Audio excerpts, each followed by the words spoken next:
Hello! Welcome back, everyone. I hope that you are having a good evening. And my name is Kat.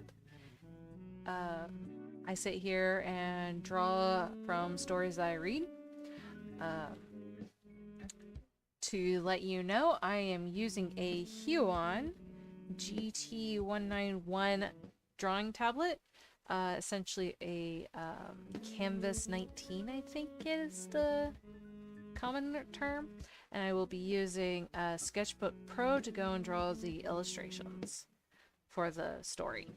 For specifically the story. Well, I've been doing it for all the stories. Anyways, I hope that everyone is doing well, and right now it is rainy, so we'll see how my connection holds up. If you were here last time, you saw that I finished the August 2024 version, or August 2024 Bird Whisper Challenge painting, and um, and that was a lot of fun. I'm hoping to carry that on with today's work. We'll see how well that goes. Um, and I have lots of stories about that after today's story. Finalizing it, which that will be posted August 28th. The final drawing will be posted onto my Instagram. I've yet to get Kara, so let me know what you guys feel about Kara and all that stuff. All the stuff! Anyways, I hope that you enjoy today's story. It's about a frog, but it's not the Frog Prince. Sorry, folks. No Prince, whatever his name is here.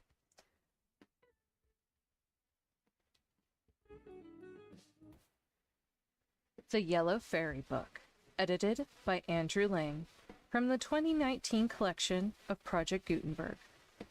Story 9, The Little Green Frog. In a part of the world whose name I forget lived once upon a time two kings, called Peridor and Yimacho. They were cousins as well as neighbors, and both were under the protection of the fairies, though it was only fair to say that the fairies did not love them half so well as they did their wives. Now it often happens that as princes can generally manage to get their own way, it is harder for them to be good than it is for common people. So it was with Peridor and Giamacho. But of the two, the fairies declared that Giamacho was much the worst. Indeed, he behaved so badly to his wife, Eglantine, that the fairies would not allow him to live any longer, and he died, leaving behind him a little daughter. As she was an only child, of course, this little girl was the heiress of the kingdom, but being still only a baby, her mother, the widow of Giamatto, was proclaimed regent. The Queen Dowager was wise and good, and tried her best to make her people happy.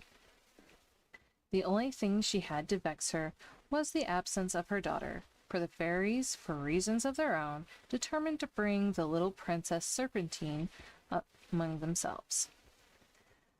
As to the other king, he was really fond of his wife, Queen Constance, but he often grieved her by his thoughtless ways, and in order to punish him for his carelessness, the fairies caused her to die quite suddenly.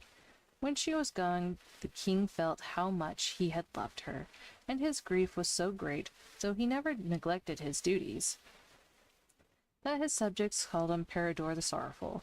It seemed hardly possible that any man should live like Peridor for 15 years, plunged in such depth of grief, and most likely he would have died too if it had not been for the fairies. One comfort to the poor king was his son Prince Seifer, who was only 3 years old at the time of his mother's death, and great care was given to his education. By the time he was 15, Seifer had learned everything that a prince should know, and he was, besides, charming and agreeable. It was about this time that the fairies suddenly took fright, lest his love for his father should interfere with the plans they had made for the young prince. So to prevent this, they placed a pretty little room of which Saphir was very fond of, a little mirror in a black frame, such as were often brought from Venice. The prince did not notice for some days that there was anything new in the room, but at last he perceived it and went up to look at it more closely. What was his surprise to see reflected in the mirror not his own face, but that of a young girl as lovely as the morning. And better still, every movement of the girl, just growing out of childhood, was also reflected in the wonderful glass. As might have been expected, the young prince lost his heart completely to the beautiful image, and it was impossible to get him out of the room. So busy was he in watching the lovely unknown. Certainly it was very delightful to be able to see her whom he loved at any moment he chose. But his spirits sometimes sank when he wondered what was to be the end of this adventure. The magic mirror had been for about a year in the prince's possession, when one day a new subject of disquiet seized upon him. As usual, he was engaged in looking at the girl, when suddenly he thought he saw a second mirror reflected in the first, exactly like his own, with the same power. And in this he was perfectly right. The young girl had possessed it only for a short time and neglected all her duties for the sake of a mirror. Now it was not difficult for Saphir to guess the reason of the change in her, nor why the new mirror was consulted so often. But try as he would, he could never see the face of the person who was reflected in it, for the young girl's figure always came between. All he knew was that the face was that of a man, and this was quite enough to make him madly jealous.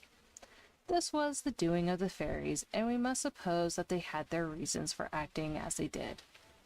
When these things happened, Saphir was about 18 years old, and 15 years had passed away since his mother's death.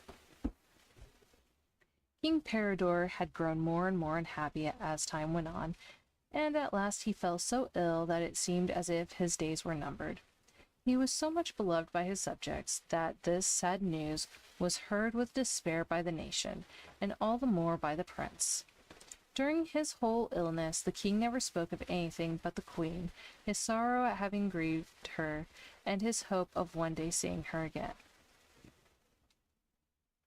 All the doctors and all the water cures in the kingdom had been tried, and nothing would do him any good. At last he persuaded them to let him lie quietly in his room where no one came to trouble him. Perhaps the worst pain he had to bear was the sort of weight on his chest which made it very hard for him to breathe. So he commanded his servants to leave the window open in order that he might get some air. One day, when he had left alone for a few minutes, a bird with a brilliant plumage came and fluttered around the window, and finally rested on the sill. His feathers were sky blue and gold. His feet and beak were of such glittering rubies that no one could bear to look at them. His eyes made the brightest diamonds look dull, and on his head he wore a crown.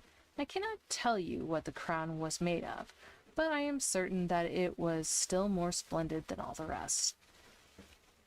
As to his voice, I cannot say nothing about that, for the bird never sang at all. In fact, he did nothing but gaze steadily at the king, and as he gazed, the king felt his strength come back to him.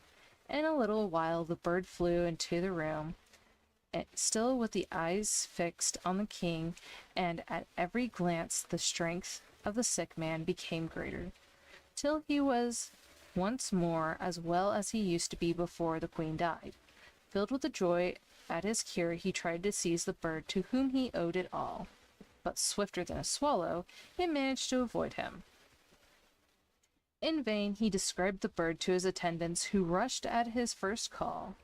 In vain they sought the wonderful creature both on horse and on foot, and summoned the fowlers to their aid. The bird could nowhere be found. The love the people bore King Peridor was so strong, and the reward he promised was so large, that in the twinkling eye of every man, woman, and child had fled into the fields, and the towns were quite empty. All this bustle, however, ended in nothing but confusion, and what was worse, the king soon fell back into the same condition as he was in before. Prince Saphir, who loved his father dearly, was so unhappy at this that he persuaded himself that he might succeed where the others had failed. At once he prepared himself for a more distant search. In spite of the opposition he met with, he rode away, followed by his household, trusting to chance to help him. He had formed no plan, and there was no reason that he should choose one path more than another. His only idea was to make straight for those spots which were of the favorite haunts of birds. But in vain he examined all the hedges and all the thickets. In vain he questioned everyone he met along the road. The more he sought, the less he found. At last he came to the largest forest in all the world, composed entirely of cedars. But in spite of the deep shadows cast by the widening, spreading branches of the trees, the grass underneath was soft and green and covered with the rarest flowers. It seemed to Saphir that this was exactly the place where the birds would choose to live, and he determined not quite the wood until he had examined it from end to end, and he did more. He ordered some nets to be prepared and painted the same colors as the bird's plumage, thinking that we are all easily caught by what is like ourselves. In this he had to help him not only the fowlers by profession, but also his attendants who excelled in this art. For a man is not a courtier unless he can do everything. After searching as usual for nearly a whole day, Prince Saphir began to feel overcome with thirst. He was too tired to go any further when happily he discovered a little way off a bubbling fountain of the clearest water. Being an experienced traveler, he drew from his pocket a little cup, without which no one should ever take a journey, and was just about to dip it in the water when a lovely little green frog, much prettier than frogs generally are, jumped into the cup. Far from admiring its beauty, Saphir shook it impatiently off. But it was no good, for quick as lightning the frog jumped back again. Saphir, who was raging with thirst, was just about to shake it off anew when the little creature fixed upon him the most beautiful eyes in the world and said, "I am a friend of the bird you are seeking, and when you have quenched your thirst, listen to me." So the prince drank his fill, and then, by command of the little green frog, he lay down on the grass to rest himself. "Now," she began, "be sure you do exactly in every respect what I tell you. First, you must call together your attendants and order them to remain in a little hamlet close by until you want them. Then go quite alone down a road that you will find on your right hand, looking southwards.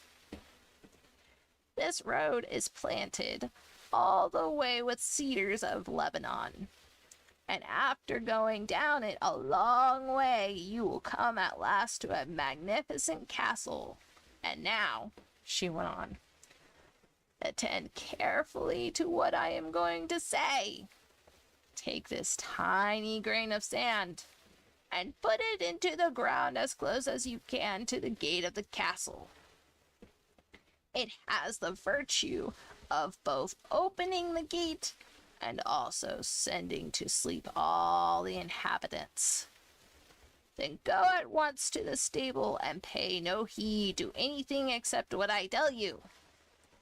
Choose the handsomest of all horses, leap quickly onto its back, and come to me as fast as you can. Farewell, Prince. I wish you good luck." And with these words, the little frog plunged into the water and disappeared. The prince, who felt more hopeful than he had done since he left home, did precisely as he had been ordered. He left his attendants in the hamlet, found the road the frog had described to him, and followed it all alone. And at last he arrived at the gate of the castle, which was even more splendid than he had expected, for it was built of crystal, and all of its ornaments were of massive gold. However, he had no thoughts to spare for its beauty, and as quickly buried his grain of sand in the earth. In one instant, the gates flew open, and all the dwellers inside fell sound asleep. Safer flew straight into the stable, and was already had his hand on the finest horse it contained, when his eyes was caught by a suit of magnificent harnesses hanging up close by. It occurred to him directly that the harnesses belonged to the horse, without ever thinking of harm, for indeed he who steals a horse can hardly be blamed for taking his saddle. He hastily placed it on the animal's back. Suddenly, the people in the castle became broadly awake, and rushed to the stable. They flung themselves onto the prince, seized him, and dragged him before their lord. But luckily for the prince, who could only find very lame excuses for his conduct, the lord of the castle took a fancy to his face, and let him depart without further questions. Very sadly and very much ashamed of himself, poor Safer crept back to the fountain where the frog was waiting for him with a good scolding. "Whom do you take me for?" she exclaimed angrily.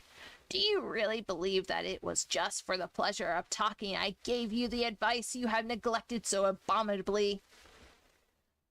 But the prince was so deeply grieved and apologized so very humbly that after some time the heart of the good little frog was softened. She gave him another tiny little grain, but instead of being sand, it was now grain of gold. She directed him to do just as he had done before, with the only difference that instead of going to the stable, which had been the ruin of his hopes, he was to enter right into the castle itself, and to glide as fast as he could down the passage till he came to a room filled with perfume, where he would find a beautiful maiden asleep on the bed.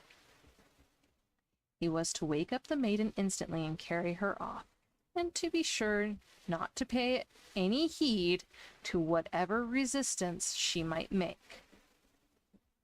The prince obeyed the frog's order one by one, and all went well for his second time also. The gate opened, the inhabitants fell sound asleep, and he walked down a passage till he found the girl on her bed, exactly as he had been told he would. He woke her and begged her firmly but politely to follow him quickly. After a little persuasion, the maiden consented, but only on the condition that she was allowed first to put on her dress. This sounded so reasonable and natural that it did not enter the prince's mind to refuse her request. But the maiden hand had hardly touched the dress when the palace suddenly woke from its sleep, and the prince was seized and bound. He was so vexed with his own folly, and so taken aback at the disaster, that he did not attempt to explain his conduct. And things would have gone very badly with him if his friends, the fairy, had not softened the hearts of his captors, so that they once more allowed him to leave quietly.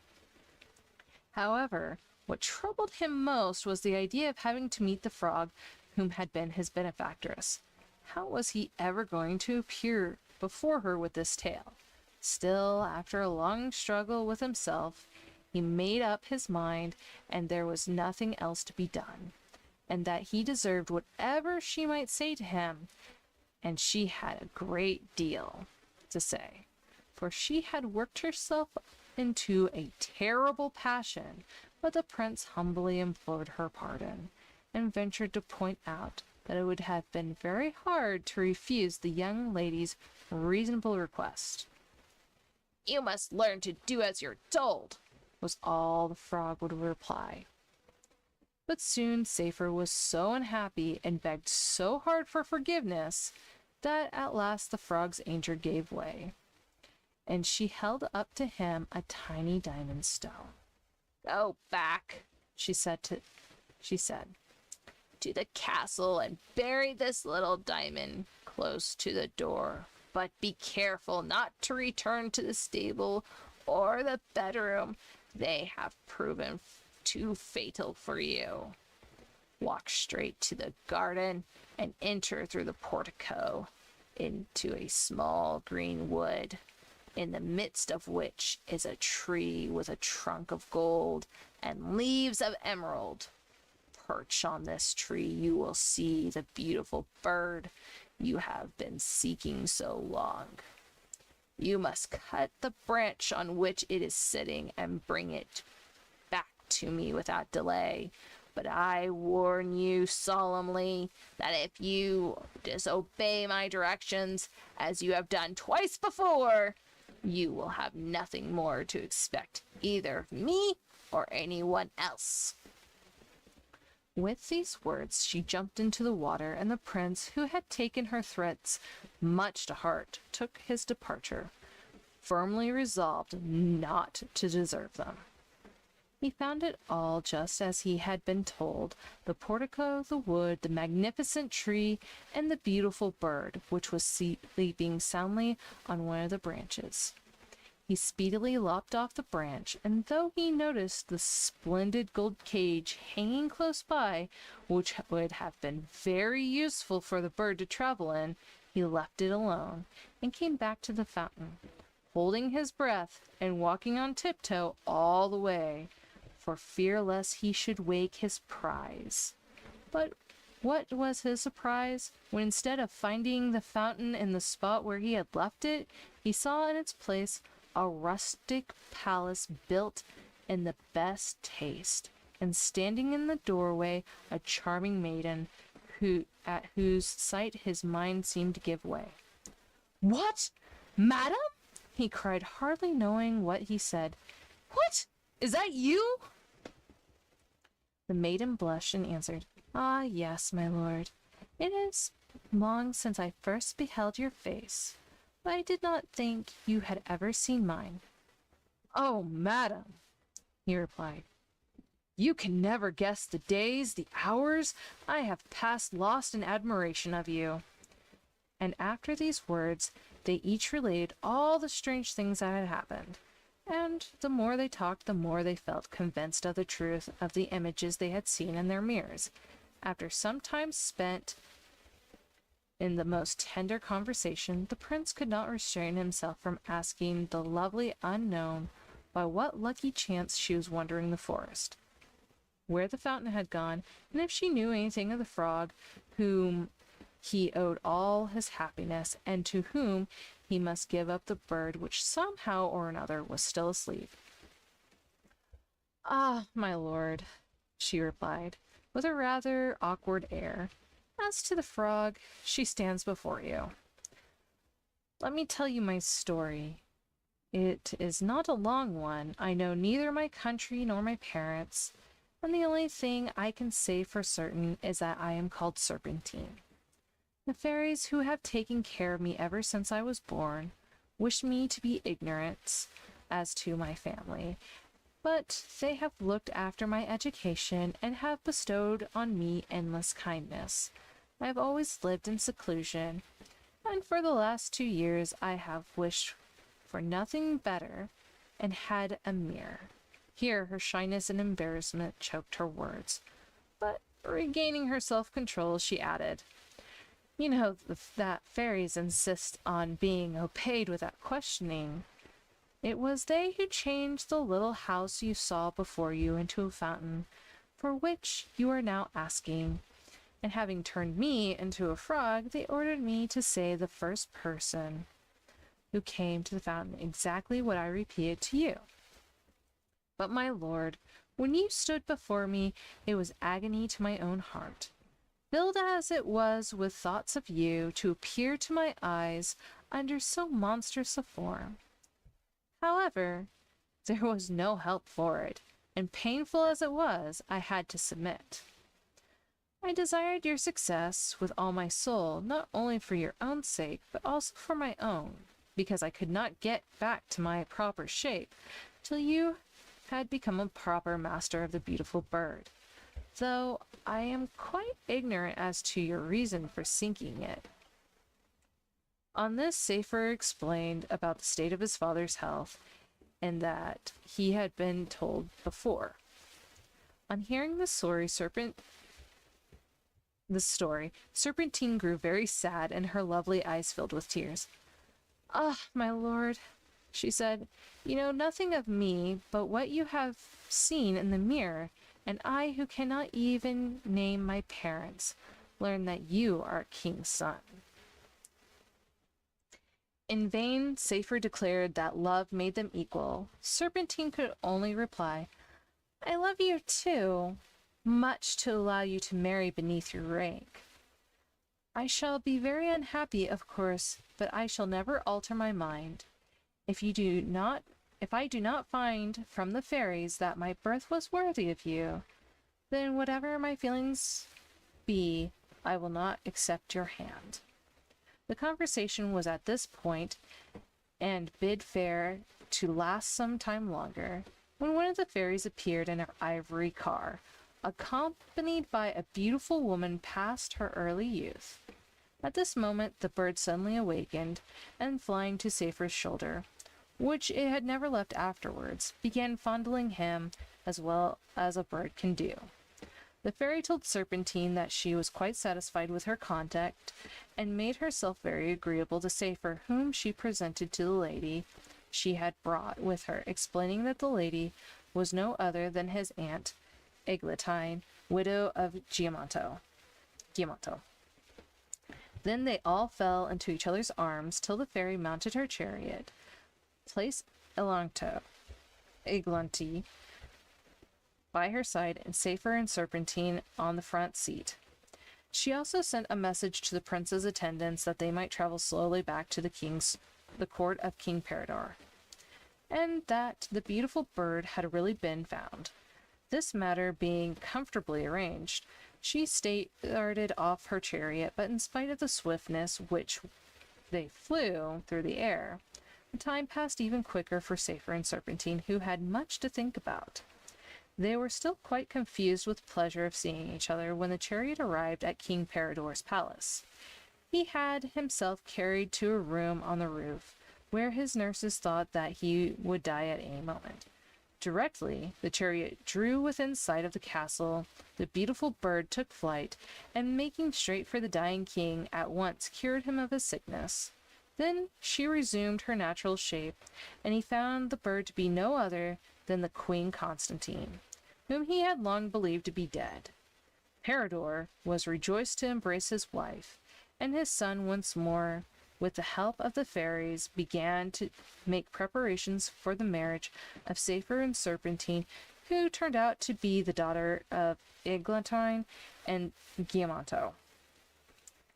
And as much to the princess he was a prince, the people of the kingdom were delighted, and everybody lived and contented to the end of their lives.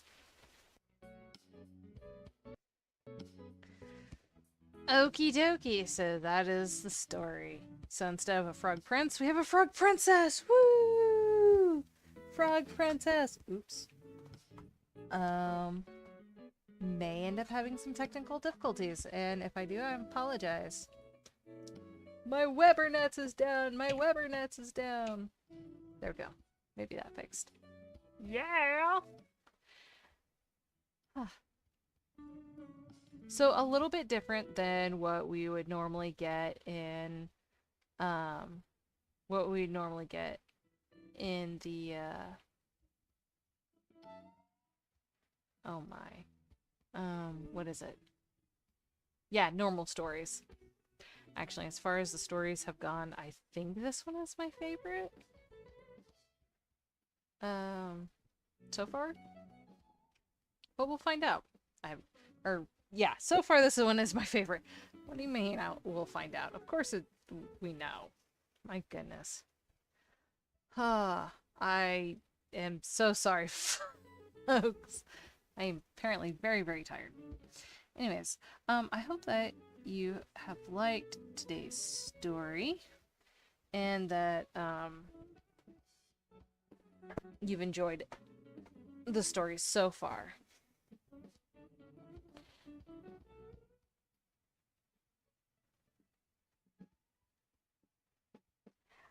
I do have stuff that I was going to talk about, and I've completely forgotten what I was going to talk about. Oh my goodness. I am so, so sorry. I... This is why professional YouTubers all have scripts. All professional YouTubers have scripts. I am not a professional. Not yet, anyways. Which is fine. That's not what I'm here for. I am not here to be a professional YouTuber. Because, oh my. That is a lot of work, and you constantly have to, for the lack of a better term, be on all the time. And I don't know about you, but that is not something that I can do.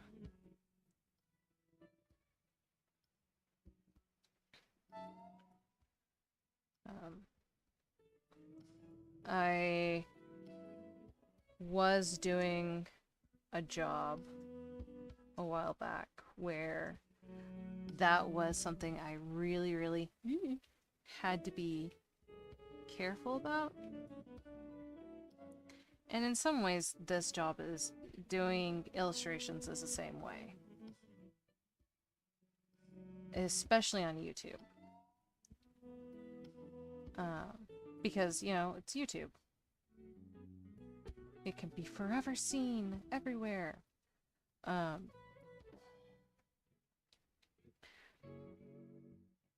it's not the same. Part of it is because it's not face-to-face. Part of it is because it's not, you know, it's not as interpersonal as you get with a lot of these.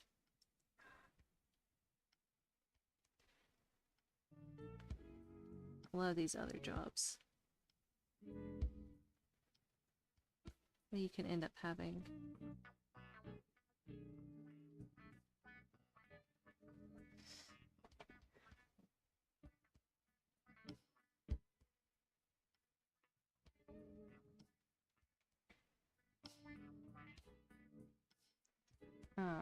That's not to say that I don't work with people face to face. There are lots of times when I work with people face to face. There are lots of times where I work with people face to face.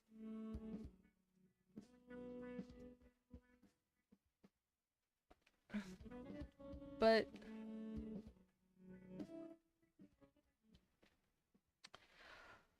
oh my.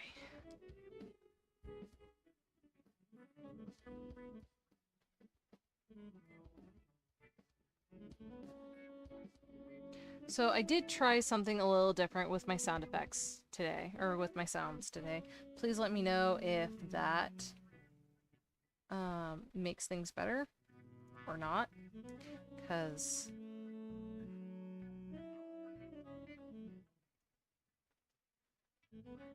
oh my. The sensitivity on this is not what I'm used to. Just means I have to go and fix it.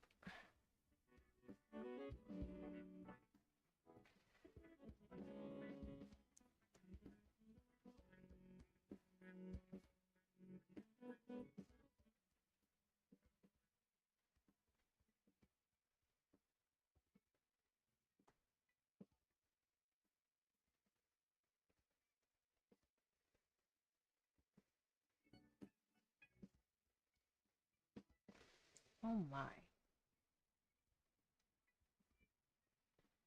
Alright, that's a little bit better.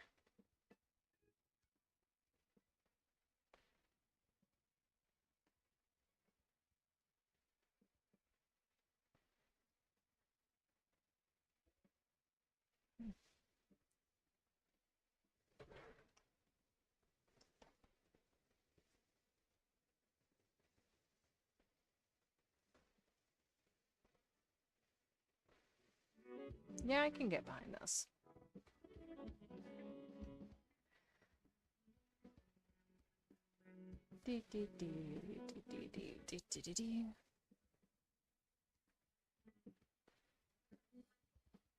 So in case anyone didn't know, this drawing is based on the black-eyed green tree frog. I think they're such interesting little critters.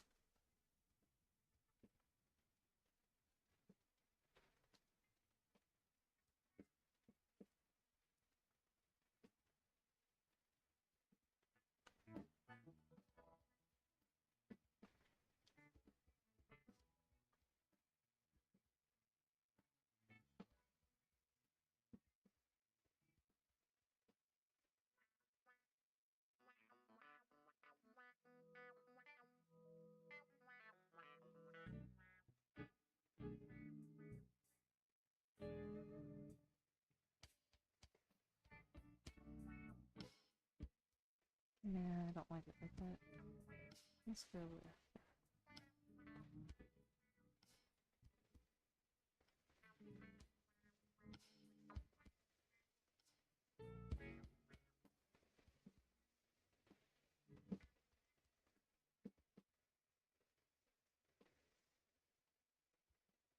If there's like any subjects anyone wants me to talk about or have any questions about like random stuff, by all means, I have no qualms about answering them. Just be careful what you ask for. Because sometimes I'll answer questions at a completely random way. I always try to answer any questions truthfully. Or at least as truthfully as I can. You know, there's some things you can't ask about and expect a real answer. Then there are some things that, oh my god, you should never ask about because, yeah. Anyways.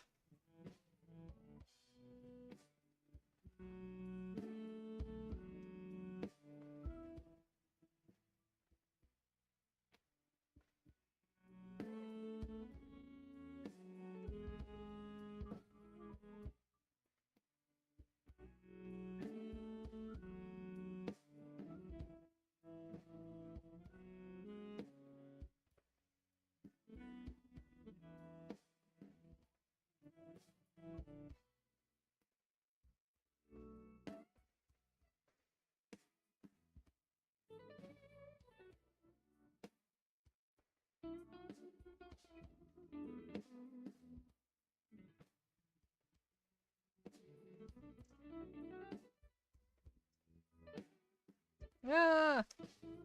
Oh no! Oh no! So, let's go ahead and have a little bit of different background. Or a little bit of a different thing. So, I don't know how many of you are aware of this or not, but I actually am more of a traditional painter whenever I do my approaches to these. So, I will never ever ever riff off of digital artists. Like, oh, they're so terrible, clearly, because I'm not opposed to doing digital paintings. And I think that some paintings can be done really, really well. One of my favorite artists paints, it does more digital painting, or does a lot of digital painting anyways. I don't know if they still do a lot of it, but when I was getting into this, they did, excuse me, they did a bunch of digital paintings for book covers, and that's how I was really introduced to their work. Granted, back in the day, when I say back in the day, I mean like back before me, a lot of, and this is specifically like fantasy art. I grew up um, getting into like Dungeons and Dragons stuff. I didn't get to play a whole lot of it because part of the reason is that there wasn't a lot of material to share. So one person D&D was not much of a thing until honestly recently. I forget which YouTuber does it, but there is a YouTuber that does, or that talks about solo, doing a solo D&D campaign. I think that's really, really cool. And really, really helpful, especially for people who don't have as ready access to that kind of stuff as a lot of other people do.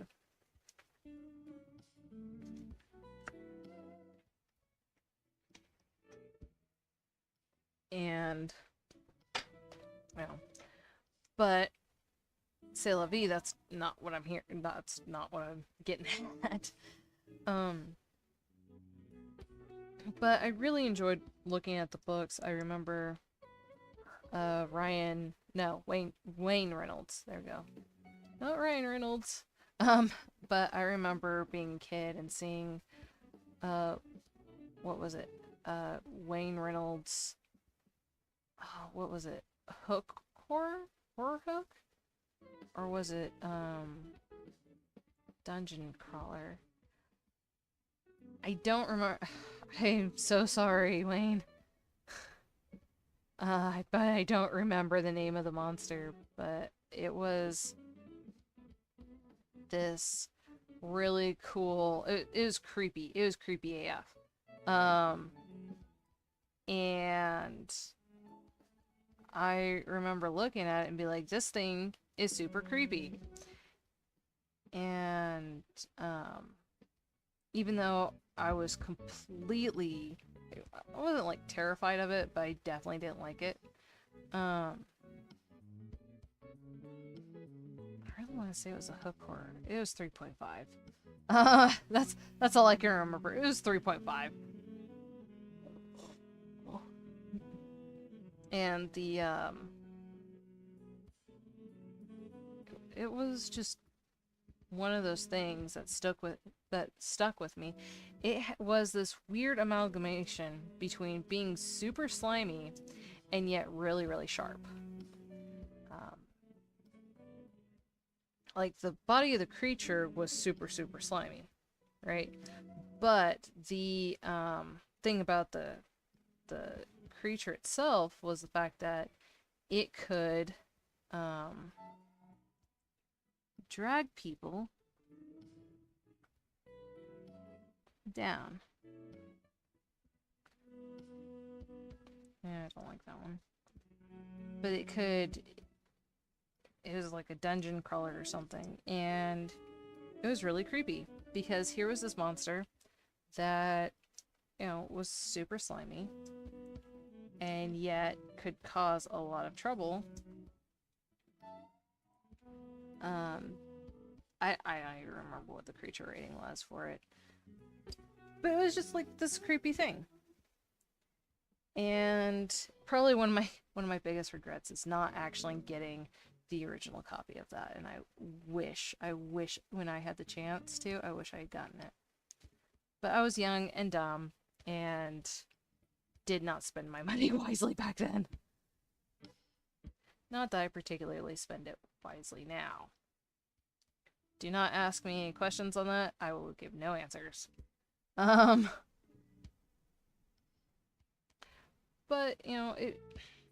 it's one of those things. If I can be able to elicit a reaction like that from a kid, I would be a very, very happy human.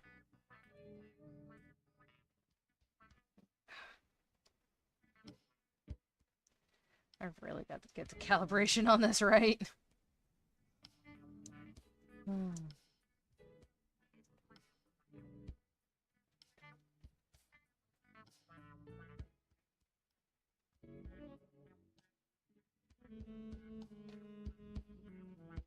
Nope.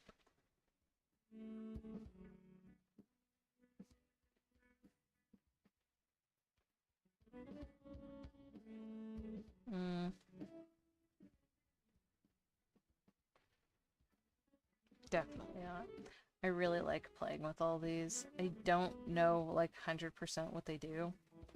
And I'm sure that somebody in the comments can be like, "Oh yeah, all this stuff does this." I still like playing with it though. Absolutely love playing with it.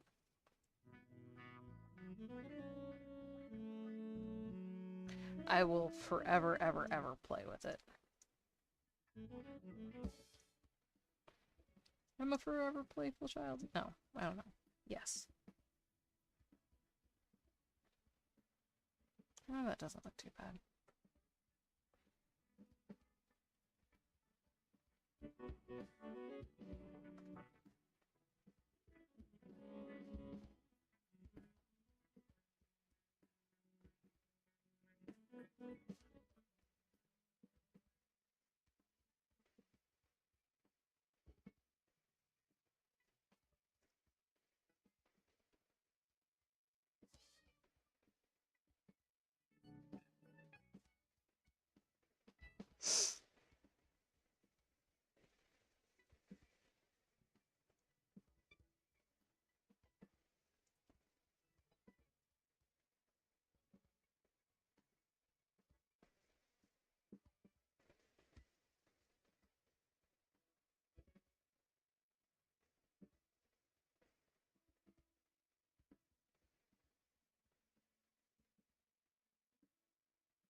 It's a ghostly frog.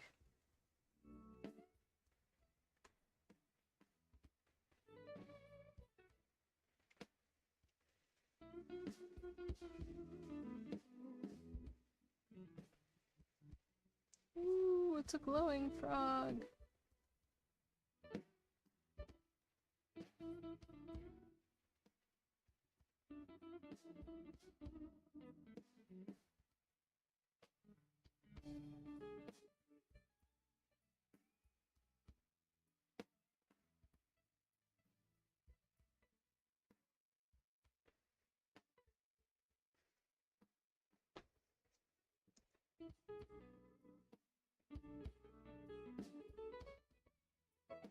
And here is the point where I'm just like, maybe, yes, no, I don't know.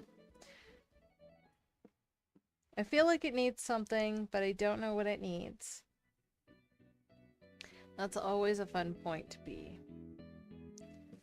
Luckily, it's more towards the end of our session tonight. Woot! The thing about this is that I have to keep in mind that this is going to be a part of a series. So what I need to do is go back through my older images and be like, okay, what part of this works and what part of this doesn't? So that will be a good thing to go over. Yeah. I've been watching way too much anime, I'm sorry. Speaking of, oh my gosh, My Hero. Last chapters have been released, and now we wait. Let me know what your thoughts are on that. I will gladly tell you mine. Anyways, so next month, there's going to be some differences going on. I know I'm talking about next month, even though it's like in the middle of this month. Oh my goodness. So, next month there's going to be some differences. And I kind of apologize for that, but I'm just giving you guys a heads up. Just things are going on, man. Just things are going on. So, it will be a thing. But I promise you this, I will have drawings completed. Oh my goodness, drawings completed! What I may end up doing is going back over these. I know, it's so terrible! Going back over the ones I've already done. Oh no! But that's not to say that the sessions haven't been wasteful at all.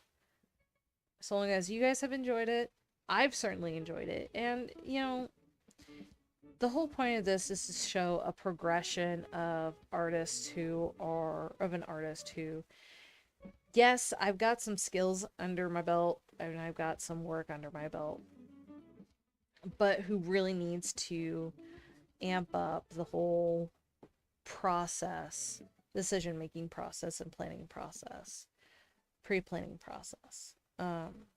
And, you know, that's what a lot of YouTube is that you have a lot of pre-planning that goes into a video and a lot of decisions that must be made very, very quickly. And that's a skill that employers are looking for. So if you want to get better at it, I recommend doing stuff like this. Or, better yet, go out to conventions and Ren fairs and set up to draw stuff, because oh my goodness, you only have between an hour at most. You will typically have an hour at the very most to go and do a drawing for someone. Or if you want to do caricatures, 15 minutes. So, you know, it takes a lot to be able to do that. And I'm a coward, so I'm using YouTube. I have no delusions. I am a coward. I have extreme maybe not extreme social anxieties, because I have gone out and done stuff, but when push comes to shove, this is as close as I am comfortable getting at the moment. I'm sorry. I'm super sorry. because it feels more like a one-on-one. When it's one-on-one, it's a different feeling.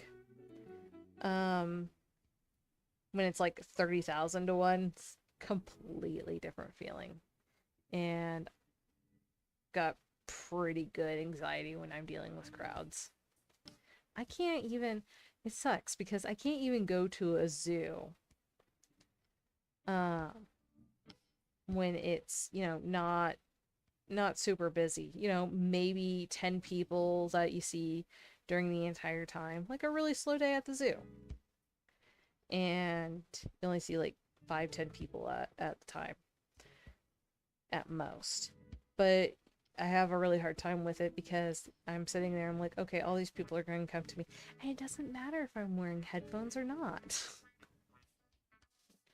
Because you just know that people are going to be like, oh, they're drawing, let's go see what they're doing. It's like, no, don't go see what I'm doing, go away. I'm doing drawings, go away. And I'm joking, it's a lot more fun when you can go and share stuff with people. And when you talk with people, especially when it's something that you're passionate about, you can really, really get closer to what, not necessarily what you're wanting, but you can learn a lot just from talking to people. And that's one thing that I would love that I'm trying to create here, is just being able to talk with people and everything. And anyways, so next time is Saturday, so we have our gaming sessions. Dun dun dun. Let's see how far I get into the game before I bore everyone. I'm joking. I'm joking. Yes, there's very little action. But oh my gosh, I will kid you not. Those are some heart-stopping things for me, because the last thing I want to do is die. Anyways, I kind of got ruined on dead game over screens or reload screens. Anyways, that's neither here nor there. I look forward to chatting with you guys next time. Again, I'm so sorry. I look forward to chatting with you guys next time.